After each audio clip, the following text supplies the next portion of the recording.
باللہ من الشیطان الرجیم بسم اللہ الرحمن الرحیم وَوَدِّي مَا أُوحِيَ بِهِ إِلَىٰ حَذَرًا مِّن لَا أَفْعَلْ فَتَحِلَّ بِي مِنْهُ قَارِعَةٌ لَا يَدْفَعُ عَنِّي أَحَدٌ وَإِنْ عَظُمَتْ حِيلَتُهُ وَوَصَفَتْ قُلَّتُهُ۔ گفتگو جاری تھی خطبہ غدیر کے حوالے سے کہ پہلا اہم موضوع اس خطبے کا حمد پروردگار ہے، ثناء پروردگار ہے اور خداوند عالم کی صفات بیان کی گئیں اور شرک سے بیزاری۔ یہ پہلا اہم موضوع ہے، اعلان توحید، اعلان ربوبیت خداوند عالم ہے اور اطاعت کی گواہی ہے کہ رسول خدا عبد کامل ہونے کی گواہی دیتے ہیں کہ میں عبد کامل ہوں، میں مطیع ہوں خداوند عالم کا۔ دوسرا اہم اشارہ جس کی طرف رسول خدا صلی اللہ علیہ وسلم، دوسرا موضوع جو اہم ہے جس کی طرف رسول خدا اشارہ کر رہے ہیں وہ یہ ہے کہ خدا کا فرمان امانت سے لوگوں تک پہنچاتے ہیں، اور یہ جو خدا نے پیغام دیا ہے کہ علی علیہ السلام کی ولایت کا اعلان کرو، یہ امانت سے پہنچا رہے ہیں۔ رسول خدا صلی اللہ علیہ وسلم فرماتے ہیں وَأُؤَدِّي مَا أُوحِيَ بِهِ إِلَيَّ، میں ادا کرتا ہوں، یعنی ذمہ داری ادا کرنا، میں بری الذمہ ہوتا ہوں، میں ذمہ داری پوری ادا کرتا ہوں جو میری طرف وحی ہوئی ہے، حاضراً بچتے ہوئے کہ میں یہ کام نہ کروں۔ مجھے خوف خدا ہے، مجھے خوف خدا ہے، لا يدفع، اور مجھے کوئی نہیں روک سکتا، نہ ہی دشمن کا حیلہ روک سکتا ہے، نہ ہی کسی کی دوستی مجھے حق پہنچانے سے روک سکتی ہے۔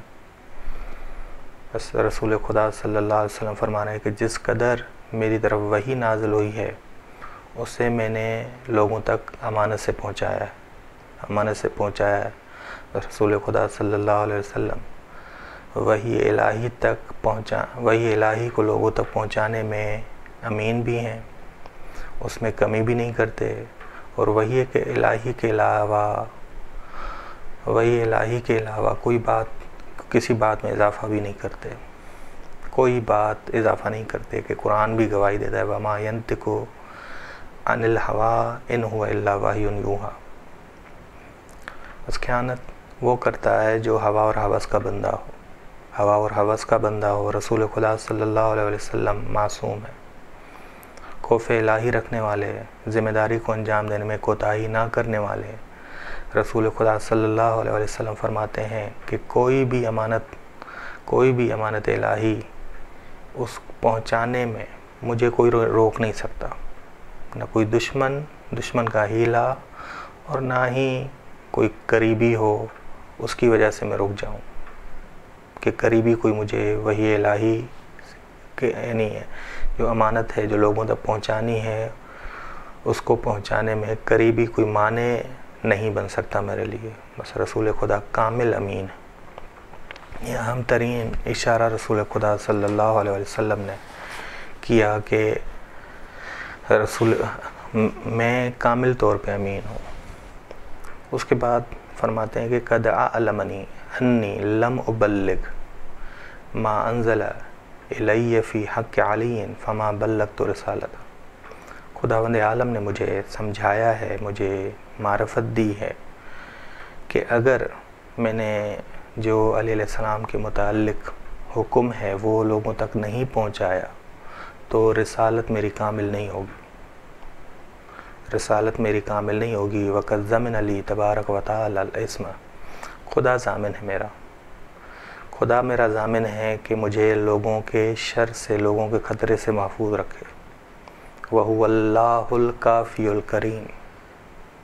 اس توحید کا اقرار کر کے اب عملی توحید کا ثبوت دے رہے ہیں رسول خدا صلی اللہ علیہ وسلم کہ وہی میرے لیے کافی ہے، میں خوف نہیں کھاتا، خدا ہی مجھے۔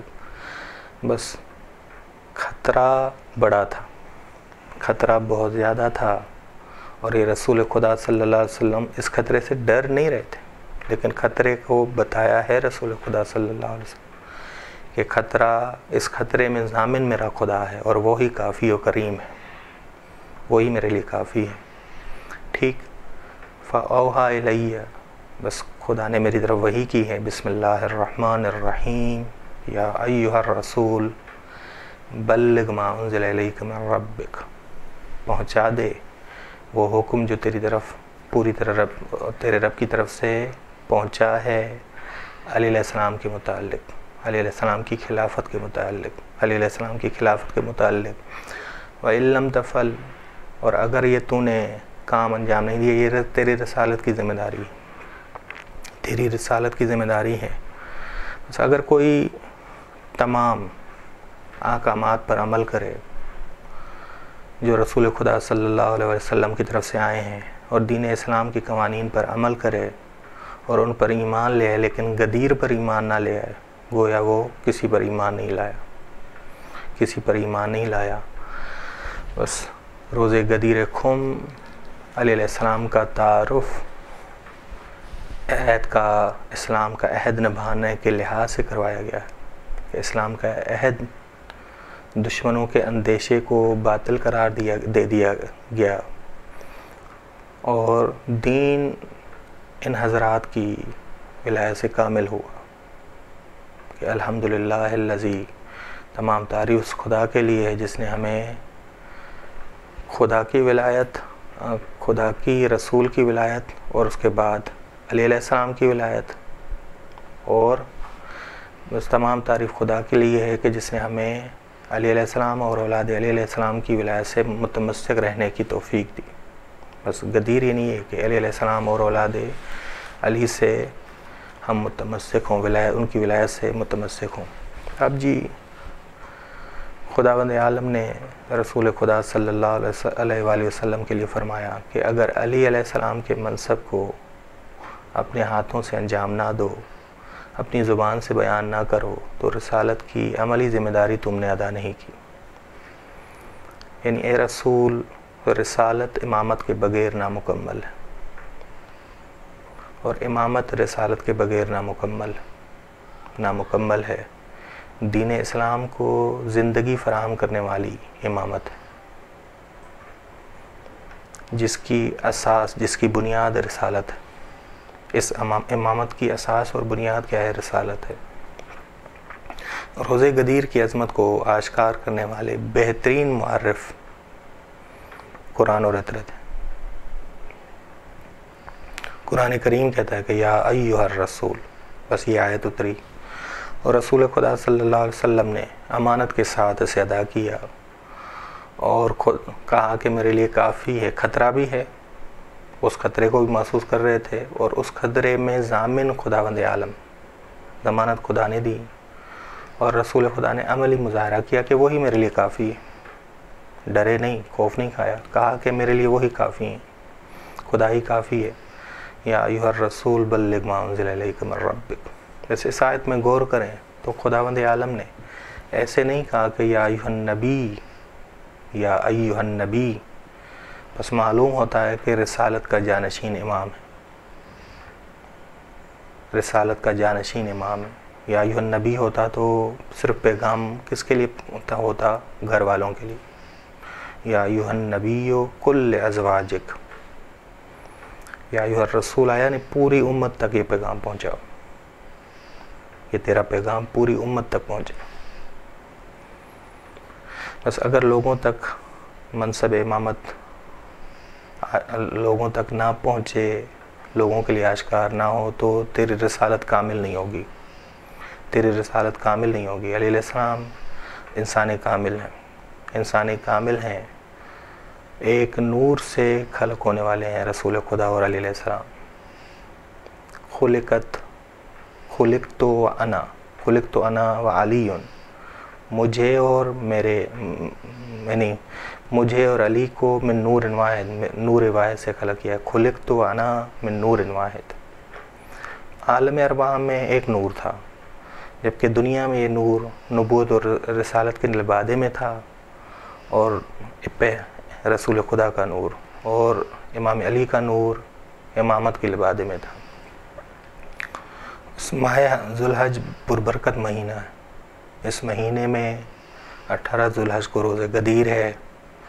مباہلہ بھی اسی مہینے میں ہے، عید قربان بھی اسی مہینے میں ہے، اس مہینے میں آیت تطہیر نازل ہوئی، اس مہینے میں سورہ دہر نازل ہوئی، اور صدر اسلام میں ایک گروہ منافق تھا، انہوں نے بہت سارے ہیلے کیے، لیکن ان کا مکر ان کو زیادہ نقصان دینے والا تھا۔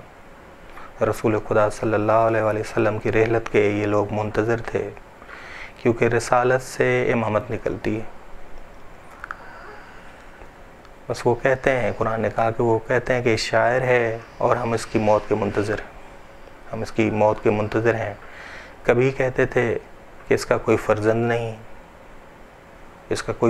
نہیں، بس معاذ اللہ یہ شخص ابتر ہے۔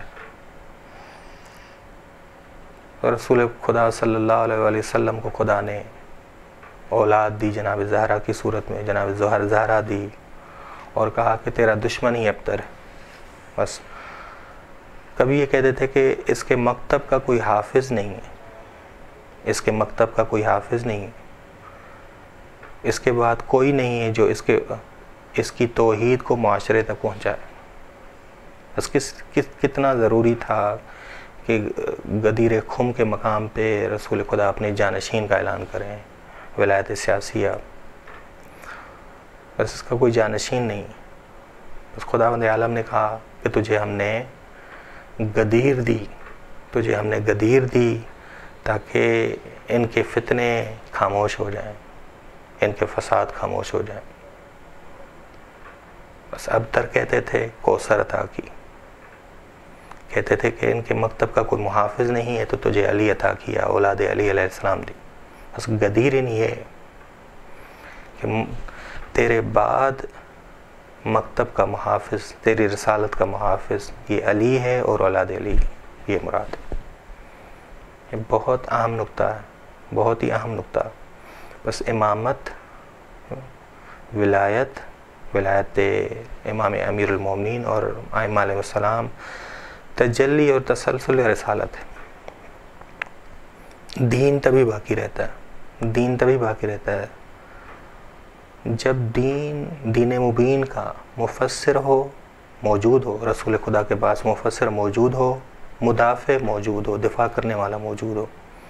بس ایک مکتب فقط کتاب کی حد تک محدود ہو، اگر کتاب کو بیان کرنے والا، کتاب کی تفسیر کرنے والا، کتاب کا دفاع کرنے والا نہ ہو تو وہ مکتب نابود ہو جاتا ہے۔